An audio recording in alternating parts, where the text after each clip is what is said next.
Hello everybody, Steve here, and today I have these beautiful Abus padlocks, which are 83AL45.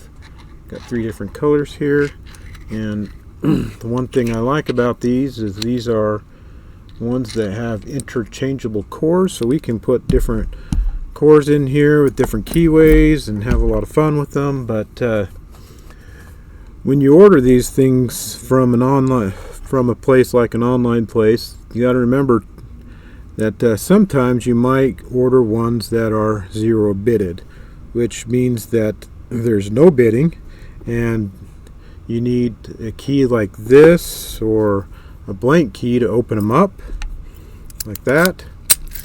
And then they suggest that you take them to your local locksmith and you have them rekeyed to the key that you want. And but we are going to sit here, we are going to rekey these ourselves today. And so the first thing we need is we need to have a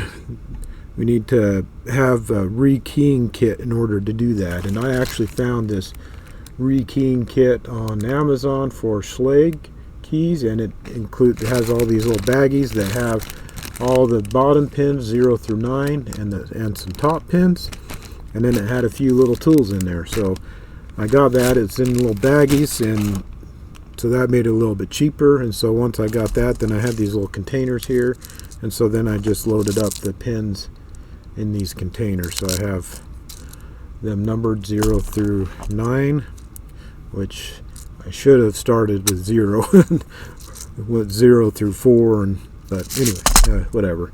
So what we're going to do today is we're going to hurry and rekey these things. And so the first thing we need to do is we need to get a blank key, and you can get a box of them. This one's for this lock.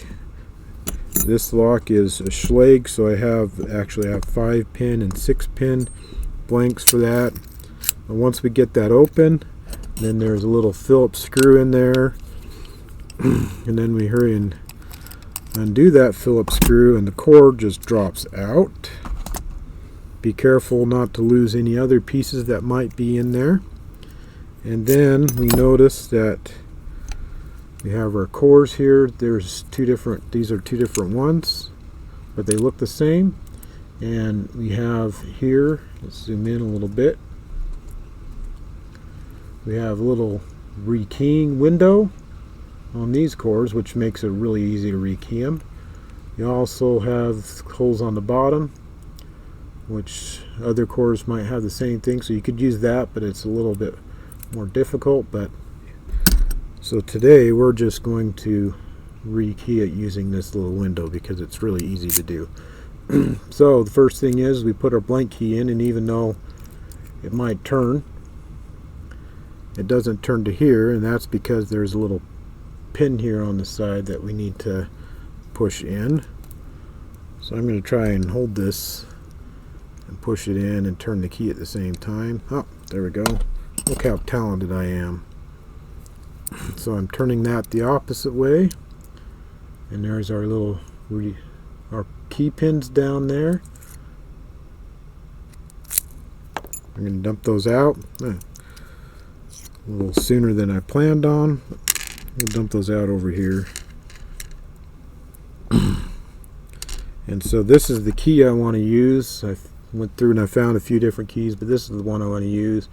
This is actually 6-pin key, and there's only 5 top pins in here, so I can only key it up to 5 right now. But in order to do the 6 pins, I'd have to take the core out and add the other driver pin in here.